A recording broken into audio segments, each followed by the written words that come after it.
안녕하십니까? 한상성 강사입니다. 이번 차시에는 네이버 블로그 만들기에 대해서 배워보도록 하겠습니다. 오늘은 첫째 시간으로 네이버 블로그에 대한 기본적인 이해를 좀 해보고 진행을 해보도록 하겠습니다.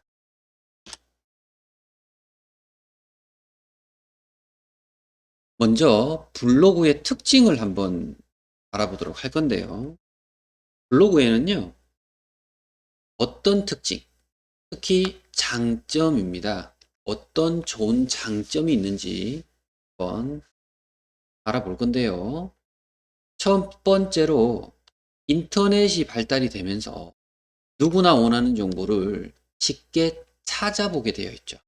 그래서 휴대폰 또는 컴퓨터, 그 외에도 뭐 패드 등 다양한 인터넷 접속할 수 있는 많은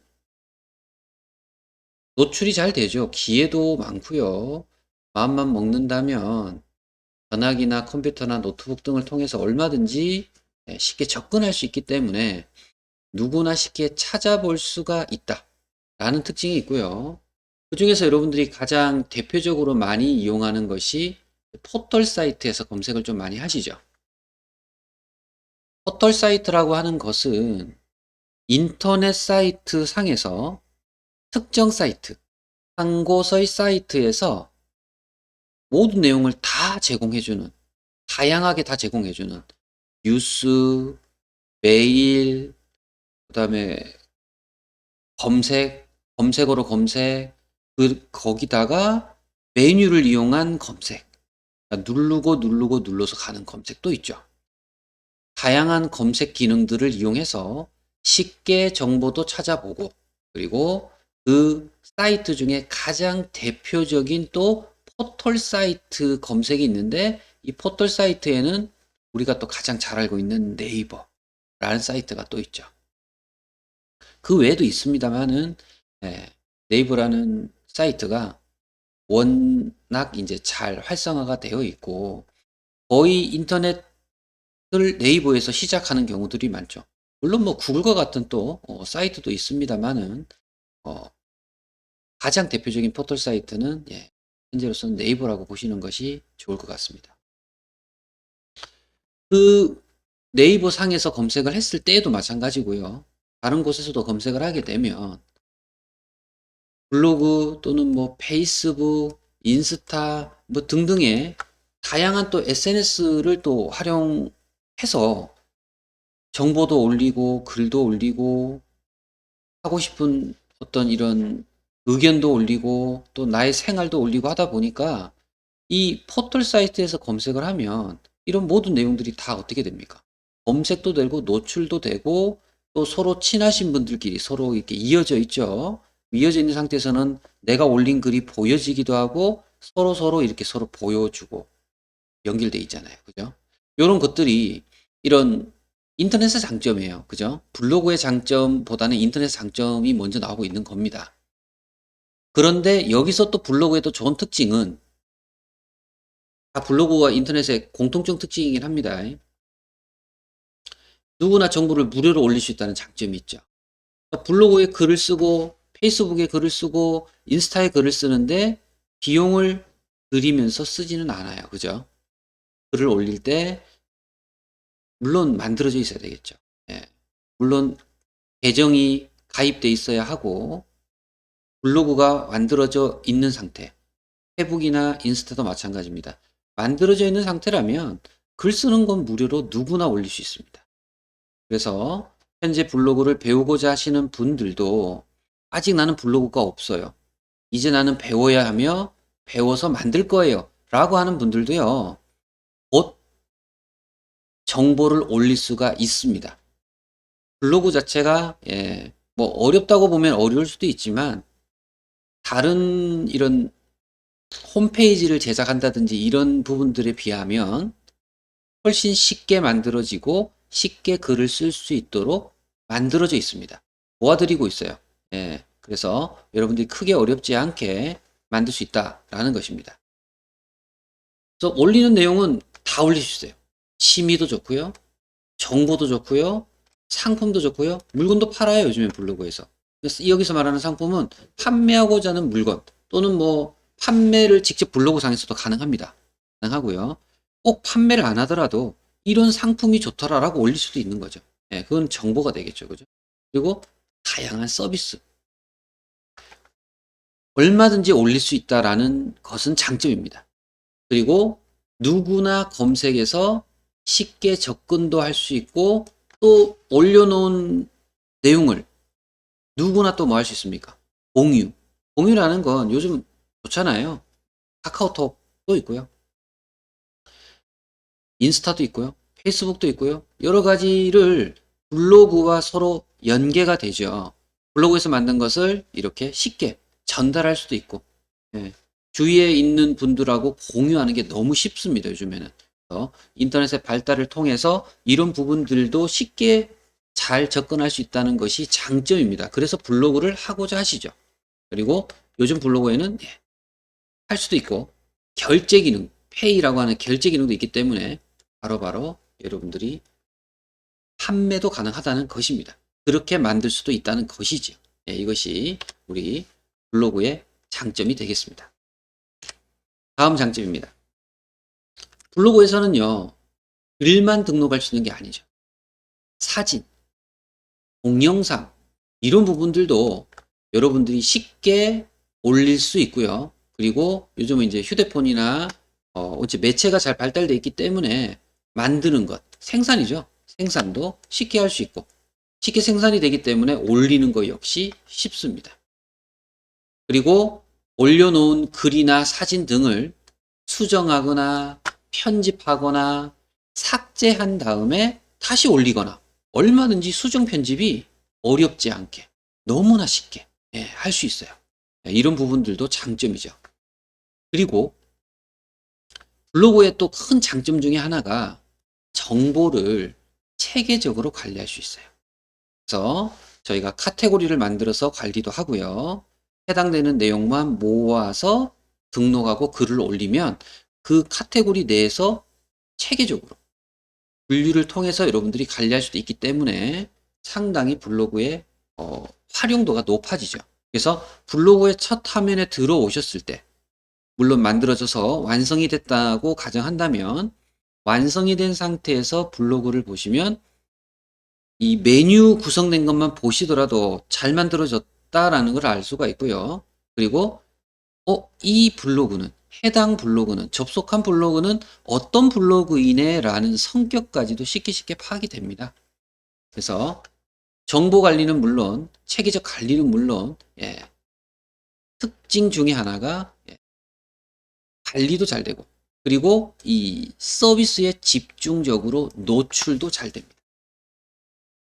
블로그를 만들었는데 내가 어떤 특정 블로그를 만들고 싶어요. 검색하고 싶어요. 그래서 여러분들이 예를 들어서 특정 캐릭터, 만화다. 만화에 대한 캐릭터를 검색하는데 제가 만들어 놓은 블로그 안에 해당되는 캐릭터와 관련되어 있는 이미지, 글, 내용, 정보들이 들어있어요. 그리고 그것을 검색 가능하게 우리가 설정도 조금 할 수 있습니다. 그러면 제목이나 내용이나 검색 태그 등을 통해서 이 해당되는 내용이 네이버에서 검색하면 제가 만든 블로그가 노출이 되고 나와집니다. 그러면 누구나 볼 수 있도록. 그래서 잘 만들어 주시기만 한다면 노출도 쉽게 잘 될 수 있는 장점이 될 수 있습니다. 그리고 다른 SNS에 쉽게 공유하고 확장한다. 말씀 이미 드렸고요. 그리고 정보가 신속하고 다양합니다. 지금도 이 순간 블로그 상에서 누군가는 글을 등록하고 있을 것입니다. 정보를 등록하고 있다는 뜻이죠. 그리고 매일매일 등록이 되니까 어떻습니까? 다양하죠. 거기다 등록해서 만든 것을 저장한 이후에 검색하면 바로 나옵니다. 아주 신속합니다. 좋은 특징과 장점 중에 하나라고 볼 수 있겠죠. 자, 다음입니다. 자, 블로그에 사용하는 용어를 조금 배워보도록 하겠습니다. 블로그의 특징을 좀 알아봤는데요. 용어를 가지고 여러분들이 한번 해보도록 하겠습니다. 자, 첫 번째로 포스트라는 용어를 합니다. 그리고 포스트와 함께 같이 쓰는 용어가 포스팅이라는 용어도 있어요. 거의 뭐 두 개는 같이 좀 많이 쓰이고요.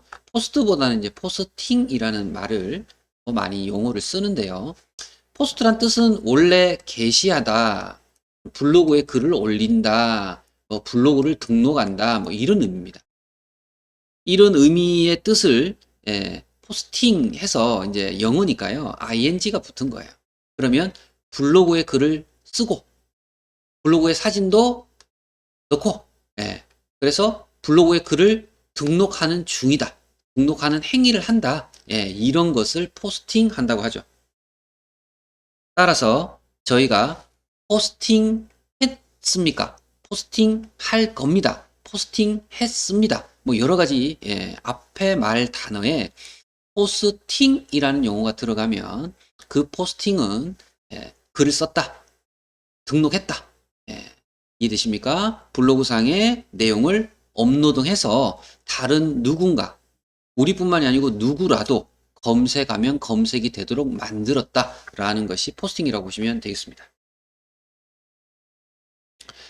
그리고 이달의 블로그, 이달의 블로그 여기 아래쪽에 보시면 블로그의 메인입니다. 블로그 메인에 와 보시면 블로그 홈이죠, 그죠?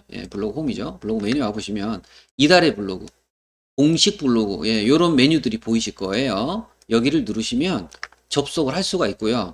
여기는 이달의 블로그이기 때문에 매달 새로 시작한 블로그 중에서 좀 독특하고 또 주목할 만하고 또 이렇게 소개를 했을 때 좀 도움이 될 만한 어떤 주제를 선정해서 매월 이렇게 보여주는 이번 달 블로그를 정해서 만들어서 보여주는 코너라고 생각하시면 됩니다. 그래서 저희의 블로그가 잘 만들어져서 이달의 블로그에 노출이 될 수 있으면 아주 잘 만드는 것일 수는 있겠죠.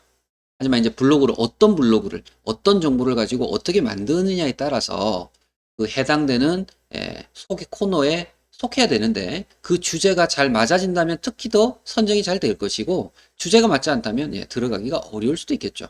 이달의 블로그는 주제가 매달 바뀌기 때문에 참고를 해주실 필요성은 있겠습니다. 공식 블로그라고 있어요. 공식 블로그. 옆에 바로 보이십니다. 그죠?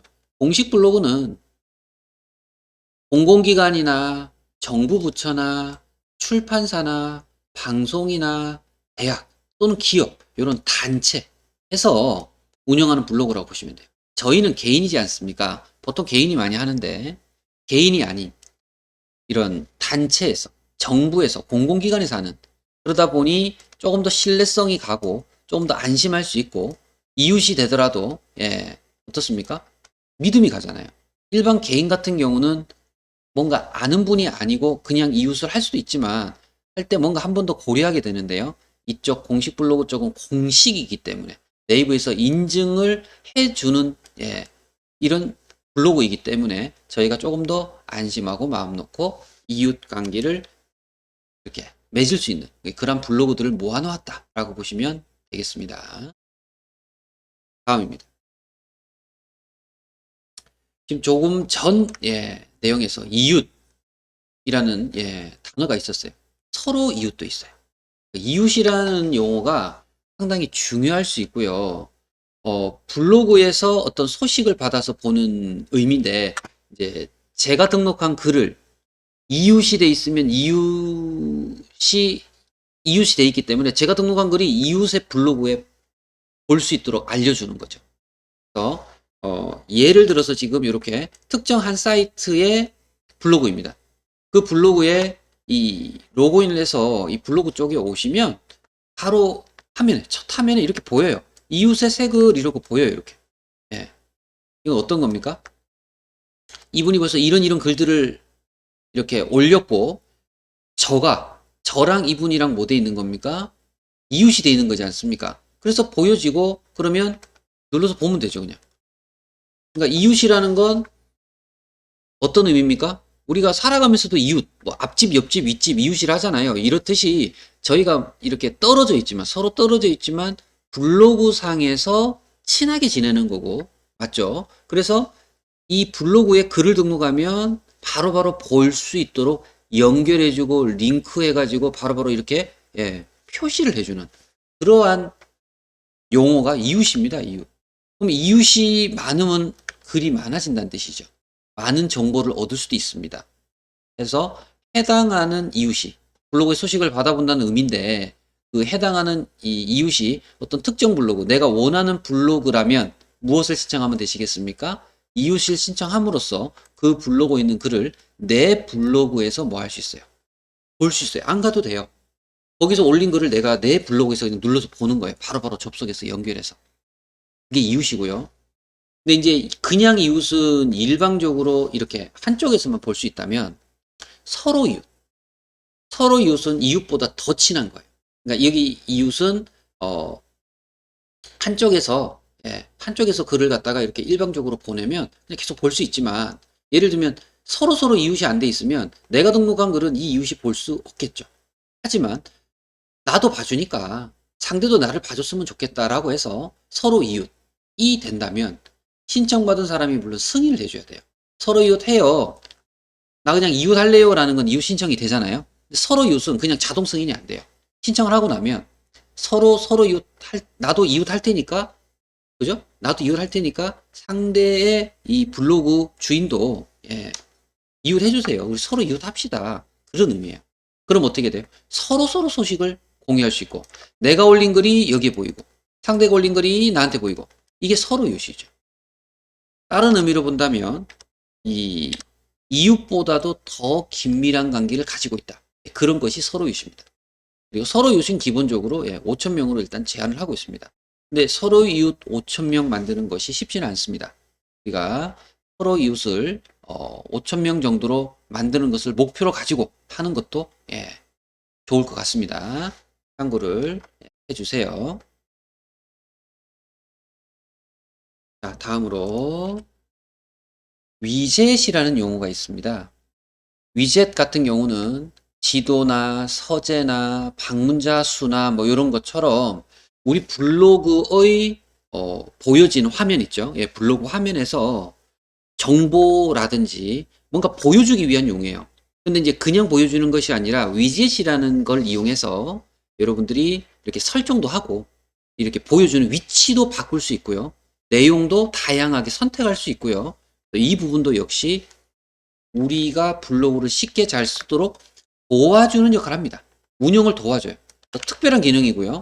위젯은 제가 볼 때는 상당히 중요하다라고 보여집니다. 위젯은 정말 좋은 기능이고요.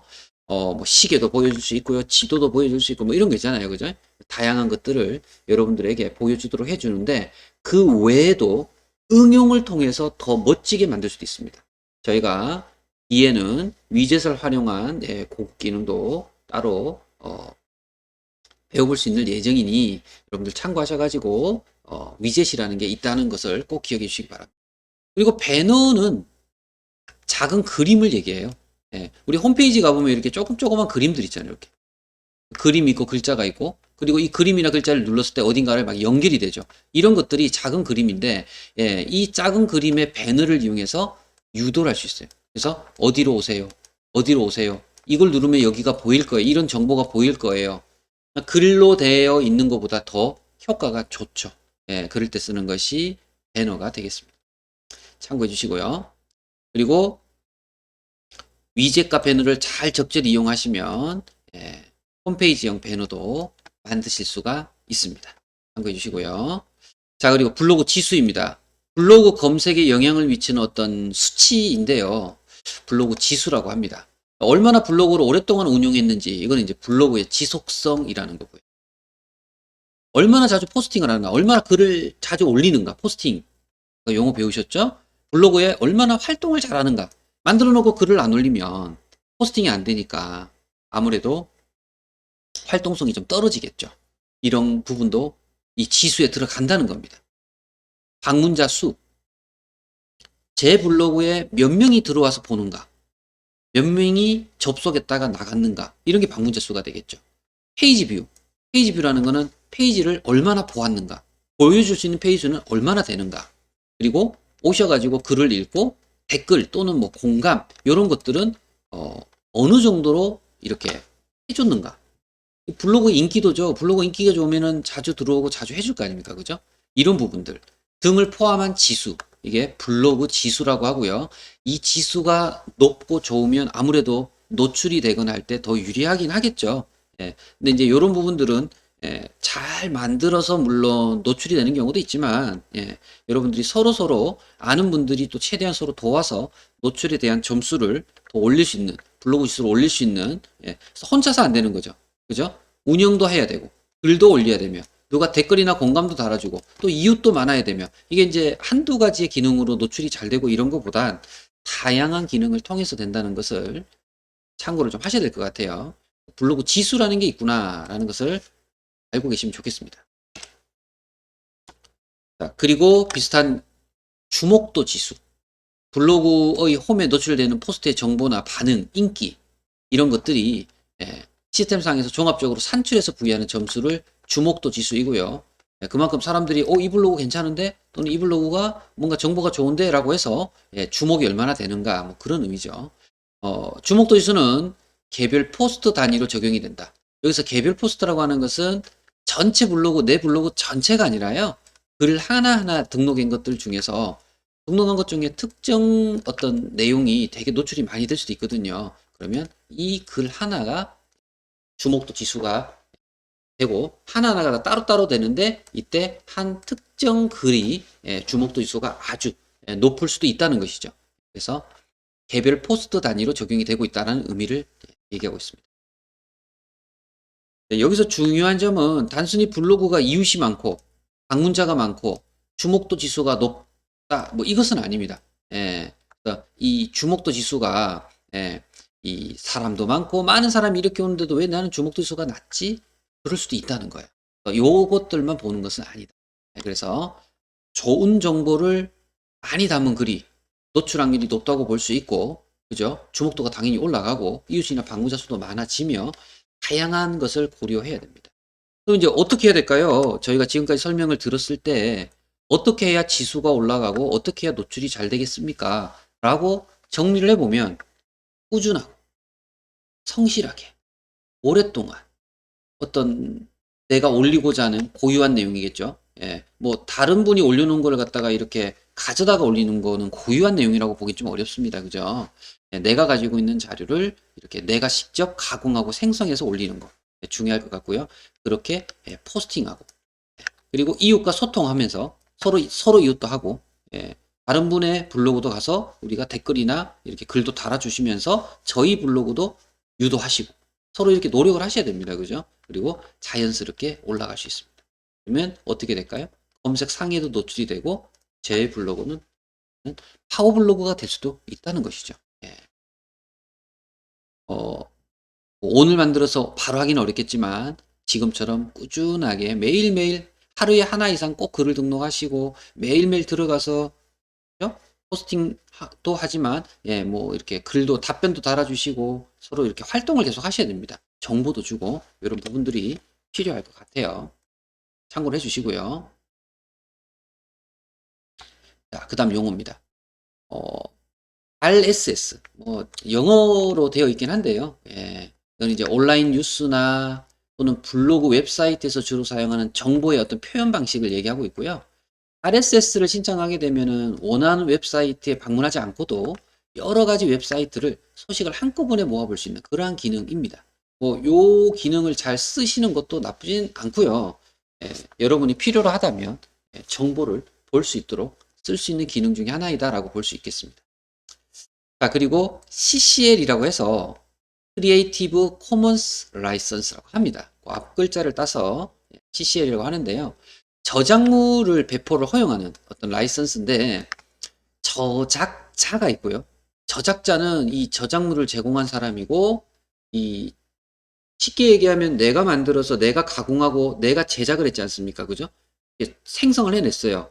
그 글을 블로그에 올려놓고 다른 분들이 내 블로그를 가져간다라고 하면 가져가세요. 괜찮아요. 가져다가 쓰세요. 라고 할 수도 있는 거고 안 돼요. 제가 만든 건 남이 쓰면 안 됩니다. 저만의 것이고 제 거기 때문에 다른 분이 이 내용물을 가져다 쓰는 것은 허락하고 싶지 않아요.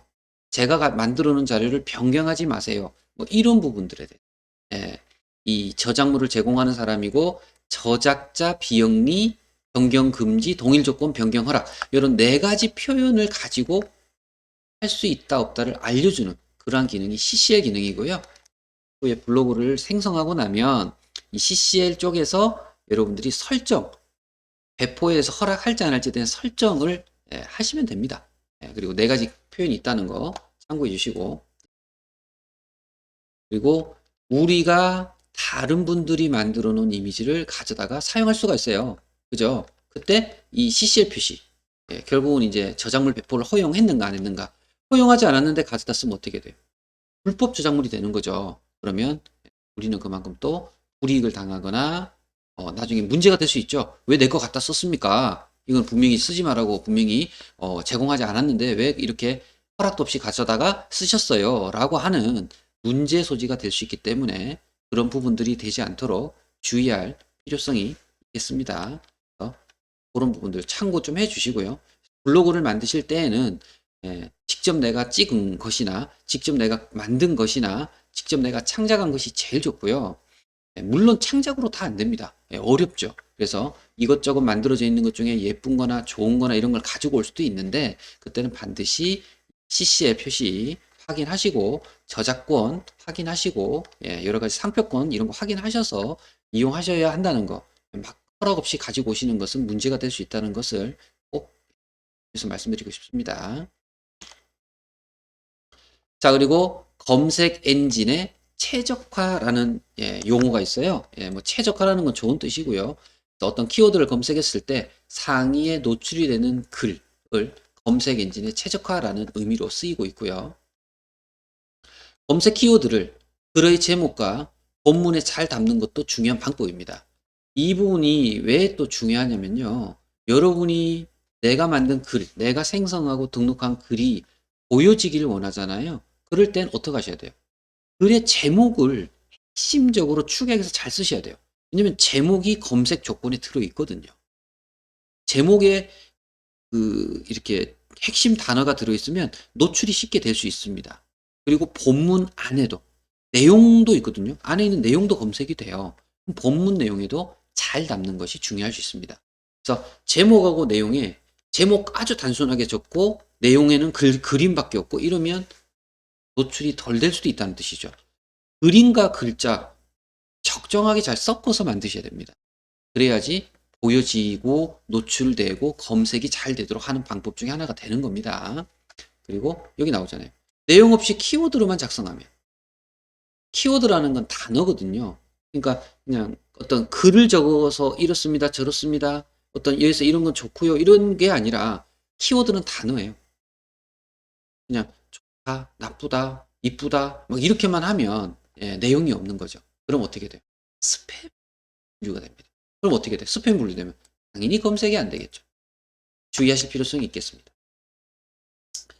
다음은 C랭크라는 게 있습니다. C랭크. C랭크는 검색 이용자가 만족할 수 있는 정보를 주는 블로그가 검색의 상위에 노출될 수 있도록 블로그의 이제 신뢰도를 평가하는데요. 이 역시 앞에서 배웠던 지수 등과 비슷한데 또 다른 거예요.